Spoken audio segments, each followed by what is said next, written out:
Hello everyone, how are you? Here they know what happened on Monday Night Raw's 30th year anniversary special. 6 matches happened, folks.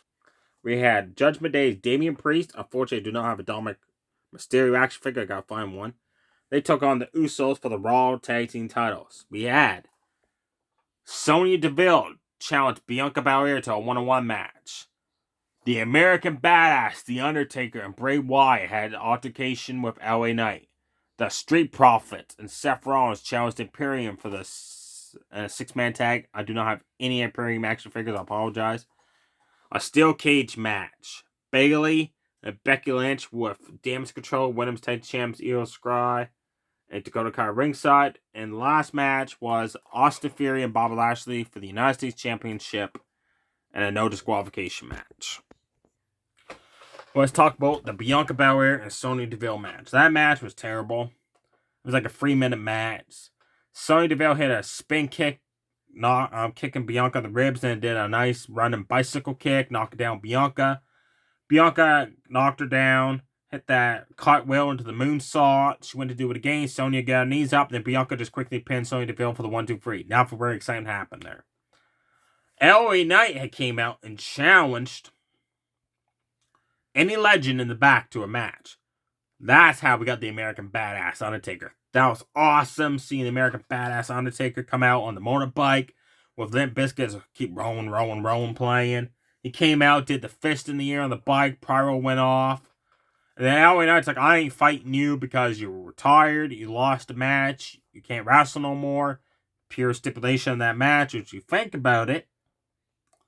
Undertaker never had that happen. He just retired on his own. Ric Flair, if you think about it, he had a match against HBK WrestleMania of that. If he lost the match, he had to retire wrestling. And then he quickly went to TNA and wrestled there. So that was basically, I don't even know why they had that match. But LA Knight kind of messed up on that. Undertaker's like, I'll fight you. LA Knight's like, nope, not going to fight you because you're retired. And then Bray Wyatt attacked LA Knight.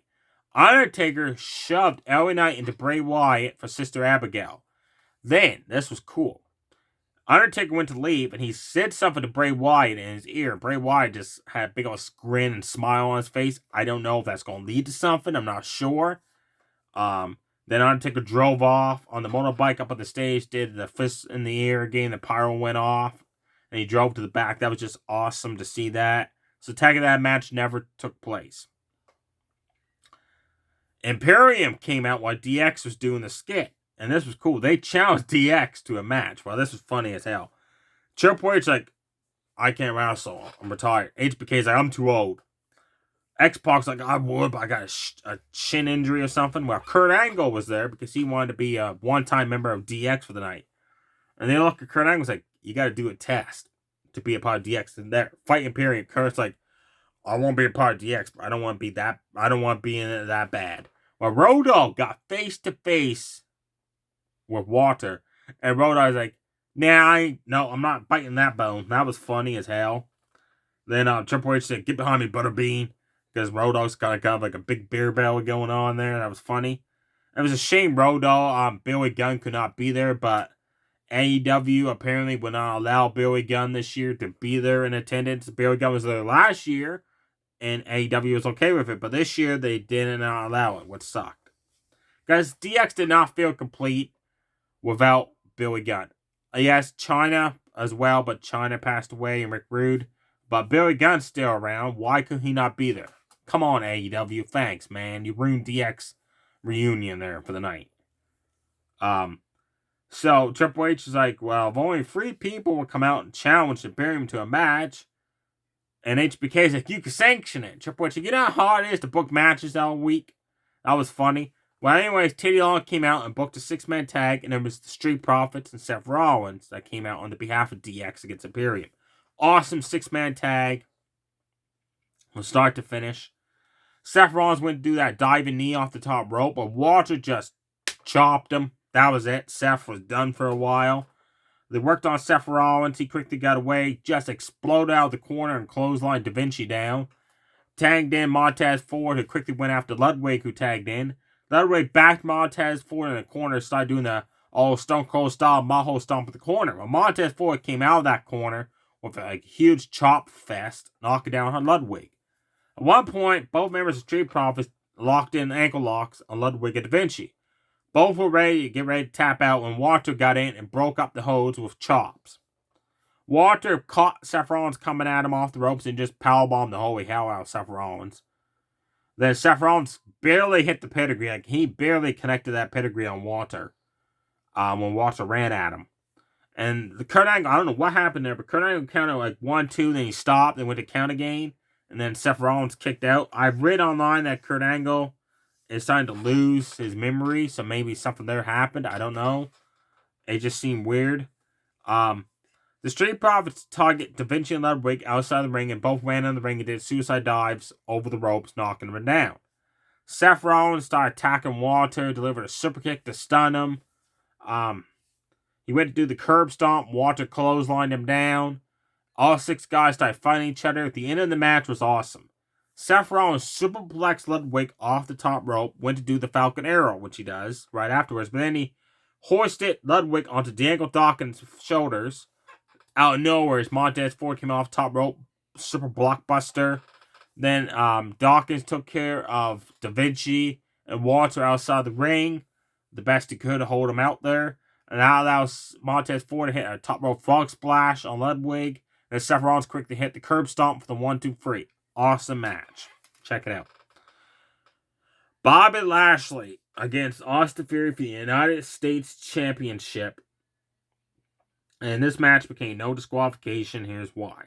During the match, Bobby Lashley pulled out Austin Theory, who went escape underneath the ring. Well, when Lashley pulled him out underneath the ring, Theory blasted him in the face with a fire extinguisher, then drove him into the steel steps.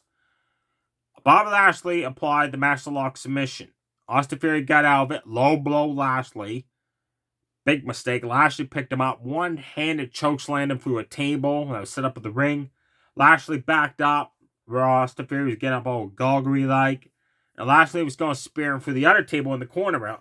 Austin Theory hit a jump-up knee, catching Bobby Lashley in the jaw. Lashley and then got a hold of Austin Theory and hit the Farouk finisher, the Dominator. Then suddenly Brock Lesnar came out. F5 to Bobby Lashley, F5 to Austin Theory on top of Lashley, and the referee counted 1-2-3, so Austin Theory retained the United States Championship.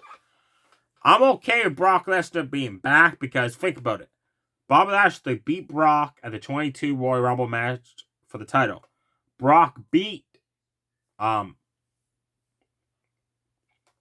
I apologize there. Bobby Lashley lost the first match against Brock Lesnar. Brock Lesnar won the second match. Wait, no, Brock won the...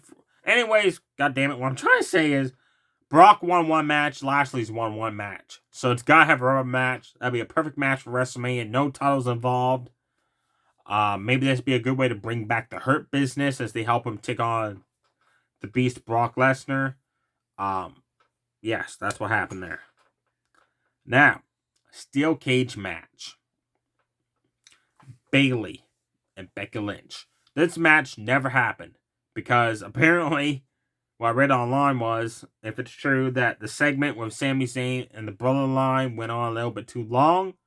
And then the other rumor is they just want to continue this feud. I want the second rumor to be true because I want this feud to continue for a few more months. It's an awesome feud.